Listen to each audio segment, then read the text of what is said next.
going to speak about aging population. I'm also going to give you some information about the MENARAH Network that we have established a few years ago because there was a need in the region and beyond, actually. And my presentation, and I'll try to keep it short, I want to cover four more things. First, just a quick overview why it is essential to research aging in the MENA region now. And I will introduce quickly the MENARAH Network. And then I want also to talk a little bit about aging perception. So it's not only about the health outcomes, it's not only about the policies, it's also about how we as a society view aging and us as individuals. And then just talk quickly about some policy implications. So first of all, and I'm going to skip this, I'm going to go straight away here. There are some commonalities between our region, but also there are some nuanced experiences, some differences. So in terms of aging, we are relatively young now, but the projection I'll show you in a minute is actually incredibly fast. Within the region, there are some countries which are a little bit older than others. You can see on the right-hand side, different countries are still what we call pre-transition, which is a demographic term for population aging. Some countries has already started transitioning.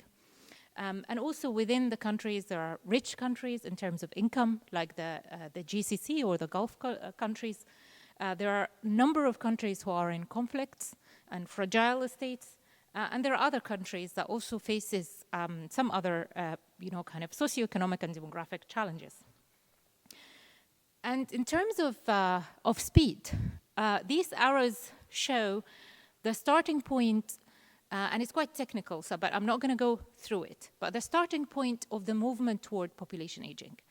And the top arrow is the end of that transition period. So it's a country will move from a young population to an aging population into aged population. And the steeper the curve, so the more it becomes vertical, it's fast. And you can see that we've got a few countries that are quite steep. And I will give you some numbers. So for example, in the Gulf region, some countries are expected to start in 2030, and they will take as little as 12 years to complete this transition. To put this in context, France took 150 years to go through the same transition. England took 75 years. So you can imagine the number of years that the other European countries that went through this transition much earlier have been through in terms of thinking about policy, about society, about practice. In the region, we have to do this very, very fast. And that's a bit astonishing when it comes to policy development, of course. But while we are gaining, longevity is to be celebrated, and we are gaining many years of life expectancy, this doesn't translate equally to healthy life expectancy. So there are increases in the healthy life expectancy, but they don't go as fast as the life expectancy. So there are a high number of years lived with care needs, with health care needs, with social care needs. But at the same time, these things are not gender neutral. So things are happening differently for men, for women, for region, for urban, for rural. There are so much differentials across and within countries. But while the long-term care needs are increasing, we still rely on a family system. We still rely on the intergenerational solidarity. But what is happening, the socio-demographic and social economic changes that are happening in the region, from migration, from female labor participation, from families becoming smaller, from co-residency and people living apart, this actually challenge this notion that people are able and available to give the care. But not only this, sometimes people are around and they want to provide care, but they don't know what is the best way to do it. And that will take us to the idea of perception of age and how we are prepared. There is a lot of community capital, and I think this is really important. And Europe now is thinking about the community capital and care communities as a way of providing care and support for older people. So we have a lot of positives as well that we can leverage. I know we've got Dr. Sarah Salman with us, and she's going to speak in session 3, so I'm not going to go quickly about that. But the United Nations ESQA, which is the Economic and Social Commission for West Asia, have done a very good report about aging and labor care, long-term care, and long-term care markets in the region. So I'm going to leave her to speak about that, but there are a lot of activities. There is also a lot of possibilities to leverage this population dividends. We still have young people while we are having more older people, and we can capitalize on that labor capital. Now I'm going to introduce quickly the MENARAH Network, but you're free to visit the website and see, but just to say that this has actually been the fruition of many years.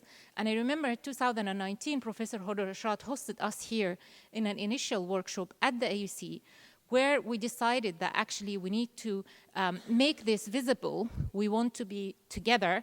We had a few grants from the GCRF, which is a Global Challenge funding from the UK, which enabled us to establish this network and to raise awareness, to continue working. And today, we are so happy to partner with the International Association for Gerontology and Geriatrics, who are co-supporting this work. We have core members from regional and national collaborators. We are growing the network. We have so many subscribers. And we also have a YouTube video where we share information. We share videos, but we have like a resource hub for people to come in and to see the latest presentation, the latest documents and reports, and can discuss. We have the forum for discussion as well. So really our aims of objective are very clear. First, to promote the aging agenda and dialogue. And second, to link stakeholders. So this part of this work, we're bringing people who have similar interests to link together to build capacity. And also to provide technical assistance. So we've been working with a number of organizations, whether the World Bank, whether the UN, WHO, to provide very technical assistance in understanding the aging process, the unmet needs, all the issues surrounding creating appropriate and relevant policies, and to knowledge translation. So everybody's creating knowledge, and we try to help in translating that knowledge and exchange. So we have a lot of initiatives. I'm not going to talk about it. We have like a Facebook page. We have a resource hub. We have done some work to understand the meaning of healthy aging in the region. And we have actually training videos that we generated and developed during COVID when people were not able to go out of their homes. And we encourage older people to do very simple exercises while they are at home. And I talked about that, supporting different organizations, and today's, of course. Just a quick thing about perception. Because I think the issue is that we as a society, and a lot of the societies in the region, because of this fast pace of change, people who are now in their 80s have grown in an era where the life expectancy was something like 45 years. So they didn't imagine themselves to reach that point. And as a society, we might have not imagined that either. And I think it's really crucial that we start from that point. How can we shape and improve our perception of aging? It's not only needs, it's actually giving, it's empowering, it's creating opportunities and solutions. So that was a topic of a recent paper that I've written that is based on information that gathered through the MENARAH Network discussions and interviews that we've done during the last 2 years. And very quickly, there are a number of theories and concepts that explains how a society think about aging. The first one is culture. So the literature say in a culture which has a collective societies like the region have higher respect and value for older people, and that automatically will result in positive aging views.